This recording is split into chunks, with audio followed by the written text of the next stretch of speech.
Hey everybody, welcome back to Almost Sideways. My name is Adam, and this is a movie review of the 2020 film Mulan, directed by Niki Caro, who is known for her work directing movies like The Zookeeper's Wife, Whale Rider, and McFarlane USA. I wasn't really familiar with her work too much, but I had seen McFarlane USA, which I kind of low-key really enjoyed that film. It's like a running movie. However, Mulan is one of those movies that has got a lot of criticism for the simple fact that it's a Disney film, a classic Disney animation film from the Renaissance era, which was in the 90s period of Disney animation. And it's one of those films, like, I really do enjoy this one. I enjoy the songs, like Be a Man and Reflections, and I also like the characters Mushu and the cricket and their horse and all the Mulan herself. It's a great dynamic between all the characters and the soldiers there as well. The animation's very vibrant and gets you into that space as well and that culture. Very enjoyable film from the 90s. However, I was kind of interested with this live action remake. However, a lot of people are really just hitting hard on these live action remakes because they're just cash grabs. And a lot of the case, that is the point. And that is the case for sure. I've been kind of critical on some of them, if you know anything about how I've rated films before, but I have enjoyed a lot of them as well. I think that The Jungle Book is really amazing. I've loved all the visual effects in that film. I thought Cinderella was very enjoyable and added some more depth to Madame Tremaine there with Cate Blanchett. I've also enjoyed Peach Dragon was one that I thought was extremely better than the original film. And, Beauty and the Beast is fine. I really enjoyed it the first time I watched it. However, rewatches, I'm like, no, the classic is far superior. And even when I watched that Beauty and the Beast film, I always thought the animation was better. However, like movies like Aladdin was one of the movies that I was super interested to see in live action format, because I think there's a lot you could do with that. And I think Mulan also is in that territory where there's a lot you could expand on that the animation you couldn't do. And so it went into this movie with really some excitement. However, some reservation is going into it as well. And I can gladly report that I did have some fun with the movie. However, I do feel like it was missing a lot of the heart that the animation did have. I think the performance from our lead actor, I'm going to say her name wrong, so I do apologize, Liu Yifei, who plays Han Mulan.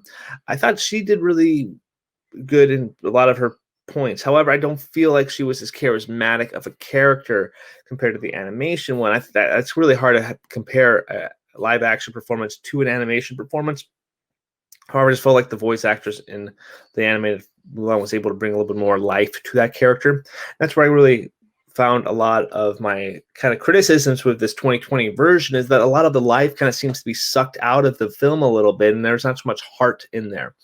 And a lot of that could be because characters like Mushu weren't in this live action version, which a lot of people really heavily handed criticizing the film on, because you were able to add this phoenix in there that didn't talk, that just kind of appeared to give inspiration or to help Mulan on her journey in this 2020 version, but you couldn't add Mushu, which was Eddie Murphy's classic character other than Donkey in the animation realm. And so he was sorely missing. My daughter was really missing the cricket in there as well. But with that said, even though there was some life that was kind of missing out of this film and definitely some of the humor there, I thought there were some things that I really enjoyed. And the big thing I enjoyed was some of the action set pieces were actually pretty fun. I thought they actually were able to do some interesting and unique things, kind of add some Crouching Tiger, Hidden Dragon in there.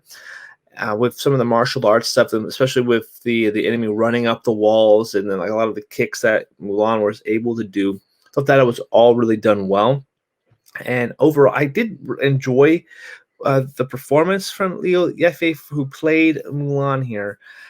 But again, I just felt, if I'm drawing comparisons to the classic animation film, which is, it's hard to not do, but they're so ingrained in me that it's kind of easy, it comes second nature to me. But the comparisons are different. There's not so much life in one, there's life in the other one, but she was able to kind of bring kind of a physical presence in there, have a little more hold her own against the men. I definitely felt like there was a challenge in the 90s film that she had to climb the pole and they kind of came into her own as like this head kind of fighter. And this one, they had them climbing up a hill with their arms out, carrying buckets of water. And I felt like that wasn't as epic as I wanted it to be, because that was a big epic moment in the middle of the film, and then the classic animated film. But this one didn't have that, so I was kind of bummed out about that. I think the third act flowed really well. I liked how it wrapped up as well. It gave Mulan a little bit more to do, a little bit more setting up for possibility of going on to another adventure. I liked how there wasn't really set up love interest. I don't think necessarily this character needs that, especially when she wants to kind of be her own person and not have have matchmaker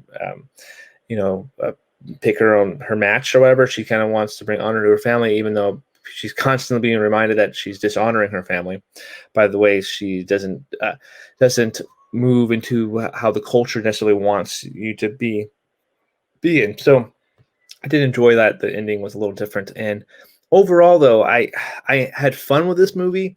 If you were interested in seeing what this would look like, it's definitely free on Disney Plus now.